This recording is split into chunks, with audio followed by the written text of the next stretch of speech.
Hello everyone, आज हम फिर से आ गए अपने छत पे क्योंकि आज का sunset, oh my God, miss कर दिया। बस थोड़ा सा आज का सनसेट देखो। अभी ना पूरा रेड हो रखा था ये, मतलब सन, बट मैं नीचे फ़ोन लेने गई, तब तक सनसेट अभी आके देखा तो आई थिंक गायब होने वाला है।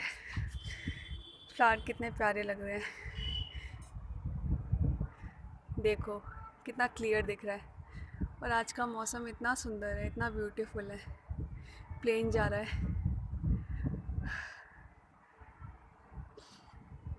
आज तो हवा भी बहुत चल रही है।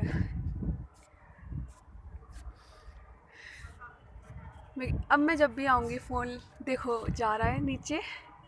अब मैं जब भी आऊँगी ऊपर फ़ोन लेके आऊँगी क्योंकि ये सनसेट मिस नहीं करना चाहती मैं आपको दिखाना। देखो गया, बस थोड़ा सा रह रहा है, 1-2 मिनट में ये भी गायब हो जाएगा पूरा।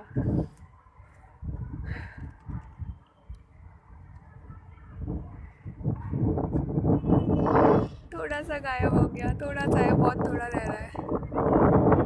आपको तो आई थिंक कैमरे में दिख ही नहीं रहा, मतलब समझ लो गायब ही हो गया। ये गया। आज की हवा बहुत ठंडी है, बहुत ठंड हो रही है सीरियसली यार, इतनी तेज़ हवा चल रही है। गया गया गया, बहुत थोड़ा दिखाई दे रहा है सोलर पैनल से, उसके साइड में ही है, नहीं दिख रहा कैमरे में। Thank you. अगर वीडियो अच्छी लगी हो तो लाइक कर देना, चैनल पे नहीं हो तो सब्सक्राइब कर देना। Thank you.